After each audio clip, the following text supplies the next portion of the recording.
Hello everyone! Welcome back to our channel.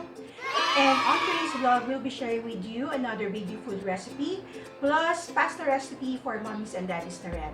But before anything else, if you're new to our channel, please don't forget to click the subscribe and the bell button below so that you'll get notified every time that we upload new vlogs.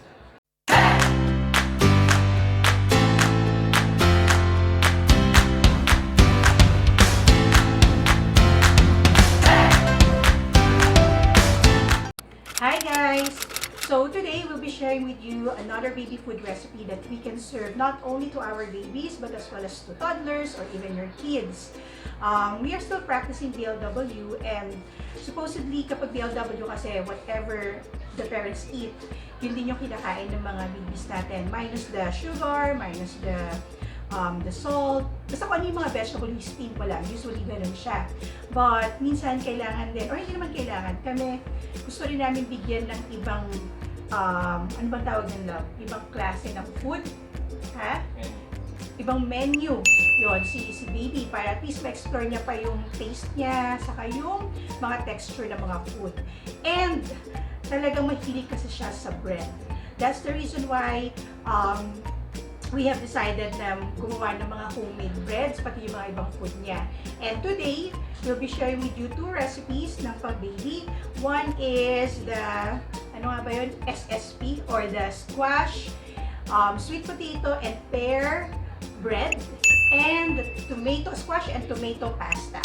So, yun yung gagawin natin today.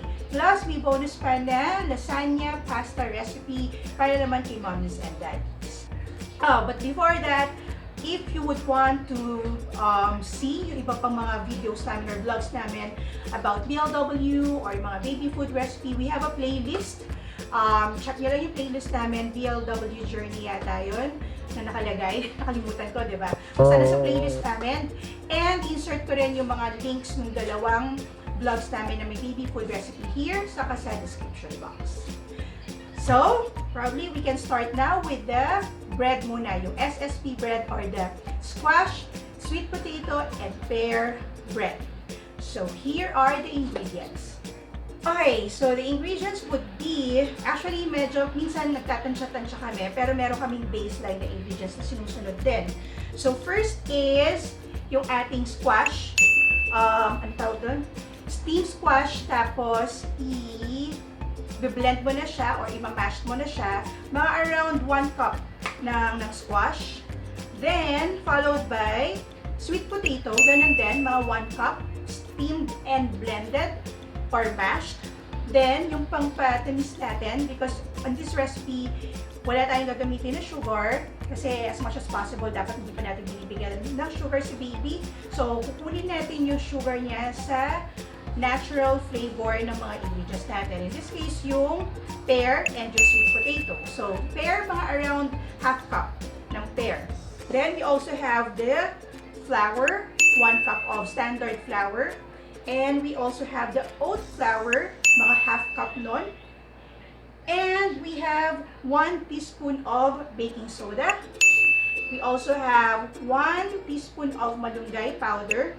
So, here nakikita nyo, flakes pa yung malunggay, pero pinowder ko na siya, binlend ko na siya. Then, we'll also be adding cinnamon. So, gagawa ako ng isa na may cinnamon, then yung isa wala. Para lang ma-differentiate lang ni baby or magkaroon lang siya ng ano tawag doon nung panlasa na merong cinnamon yung isang bread at yung isa wala. Then, we'll also be needing around half cup of milk. In our case, breast milk, mas okay. Then, we'll also be using around 3 tablespoon of oil. Tablespoon of oil. Olive oil yung gamitin natin. Yung olive oil, actually olive oil or butter, but we prefer using olive oil. And pwede rin naman siyang walang olive oil, pero mas magiging malambot siya and mas magiging matagal yung lifespan niya, shelf life niya, kapag merong oil or butter. So, that's the ingredients for our squash, sweet potato, and pear bread. So, the first thing that we're going to be doing is yung ating mga fruits. So, we need to steam lahat, fruits and vegetable. So, we need to steam the sweet potato, the squash, and the pear. Then after you steam, yung tatlong ingredients na yon, we need to mash it or blend it. So, meron na kaming finished product dito. Not finished product after ma-blend. Using a food processor or yung blender nyo. Then, we'll be putting this in a bowl. Lahat itong tatlo. Plus, lahat ng wet ingredients. So, plus yung ating olive oil and yung ating milk.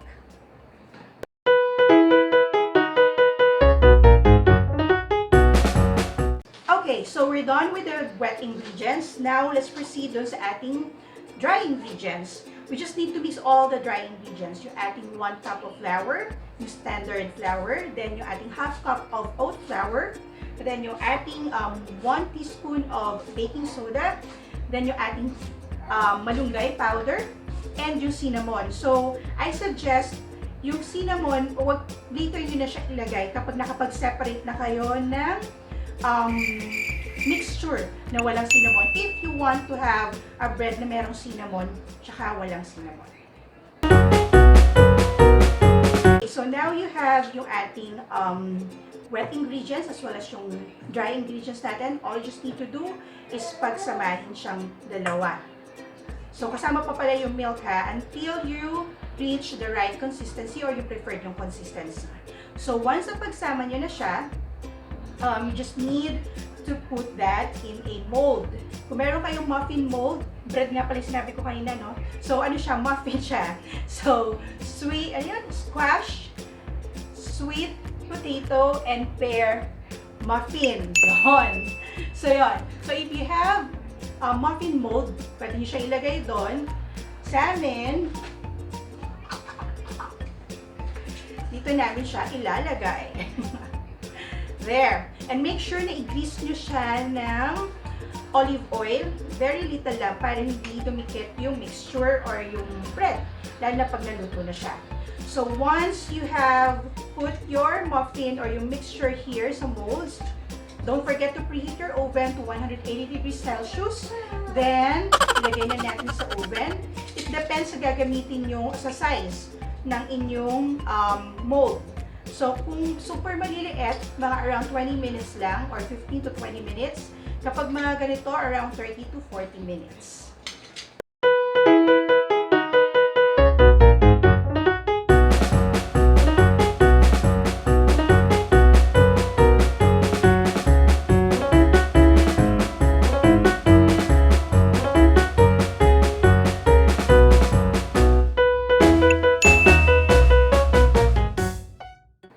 So guys, nalagay na natin sa oven yung ating muffin, the squash, sweet potato, and pear muffin.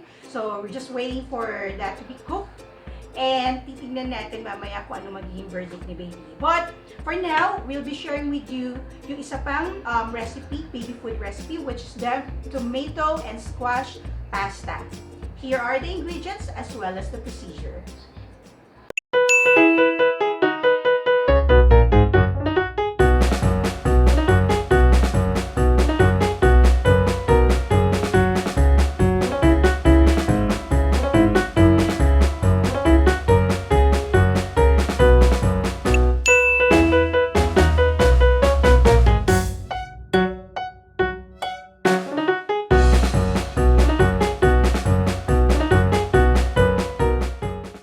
A few moments later.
So there guys, yun yung ating squash and tomato pasta. And napansin nyo, sobrang dali lang talaga niya. And nagustuhan talaga siya ni baby. Halata naman doon sa clip na shinare namin. You just need to make sure that yung pasta hindi siya al dente kasi syempre yung digestive system ni baby, as in super lambot siya. Not to the point naman na sobrang pag ginawa ka ni baby lasog-lasog na kagad. Yung tamang lambot lang pero not matigas. There! So, it's time to see kung ano yung ating finished product na muffin and kung ano magiging verdict ni baby. Oh, by the way guys, we'll be sharing with you as well yung lasagna pasta na ginawa ni daddy. So, kung si baby meron tomato, squash pasta, syempre meron din si mommy at daddy. So, nag-carb overload kami the other day. Ayun si baby, yes. And we would want to share with you kung paano namin siya ginawa. And actually, this is the first time na ginawa siya ni Gian and it was a success naman. So, here's how you can do your homemade lasagna pasta.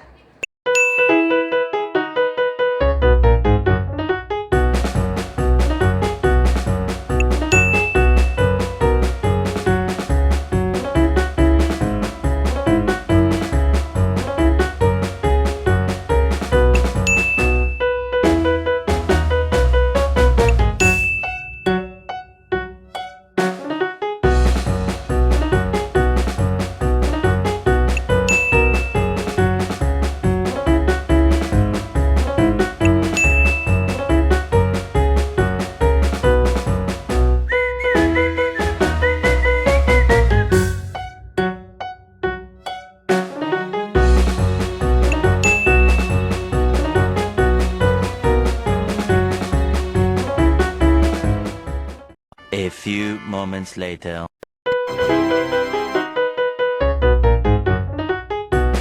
Tanana! Ayan na siya! Yung mga may stick cinnamon, Cadence. Walang stick cinnamon, walang cinnamon. Let's see. Tanggalin natin yung isa para lumamig na siya. Look! Look! Spongy siya! Yay! Success! Meanwhile. Seems like she likes it. Gusto mo yan, love? Ano yung buhok mo? Hey, Dance. You like it? Gusto niya. Si Daddy na naman tinitignan niya. Pagkakain si Daddy lagi. Ano ba yung bib mo? Sunggab na sunggab. O, yan mo na, maliit mo na, maliit lang. Yan, maliit lang. Ayaw niya. Pwede na yan. Okay na yun. Ano niya pa na, ano sa ano niya, dapat silang mabas dito.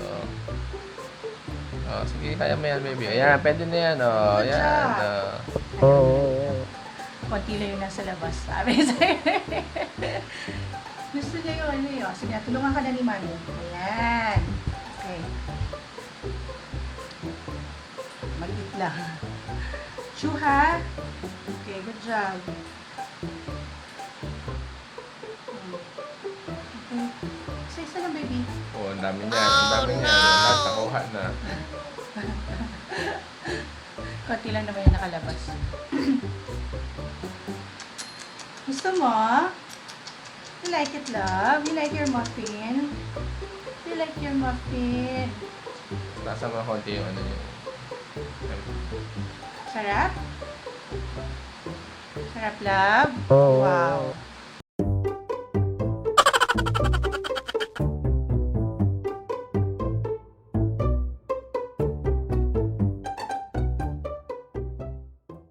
A few inches later. Cadence. Sarap yung paa mo. Okay. Iba pa rin ang sarap ng paa. No, love. Oh, yun eh. Ay, yun eh. Oh. Ang sarap. Ay, sus, oh. Hindi ka pa tapos. Kala ko tapos ka na. One more. Tapos na eh. Ay, sus, oh. Ano po? Ano daw? What are you saying, love? No, wala na. Ubus na po. No more bread. done ka na po for today. Come on, baby. Tama Bukas yan. naman, okay? Okay, love? Okay? Yes po. Yes, mommy. Pagdating na, baby. Okay na, no? Nagustuhan mo. Tomorrow naman, ha? Okay po? Ay, sus.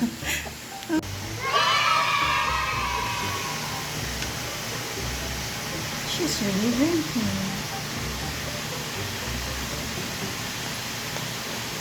Langat-ngat na lang. Kain na pa na, baby. Okay. Okay, so there you have it, guys. Mukhang nagustuhan naman ni baby yung aming muffin. And just an FYI, yung ginawa nating muffin, pwede nyo siyang ilagay sa airtight container. And ang shelf life niya is 3 days. Or you can even put that in the freezer. So there! Another baby food recipe, and I hope somehow nakakuha kayo ng ideas na kung ano yung mga pwede natin ibigay sa babies natin. And we'll continue to share kung ano pa yung mga baby food recipe na magagawa namin sa susunod. So, just visit our playlist about BLW journey and food recipe para at least mabalikan nyo yung mga previous videos natin or vlogs regarding baby food. So, there you have it, guys. That's our sharing for today, and I hope you like this video. If you do, please don't forget to click the thumbs up icon below, and please don't forget to click the subscribe and the bell button so that you'll get notified every time that we upload new vlogs. Thank you for watching. Have a great one. Stay safe.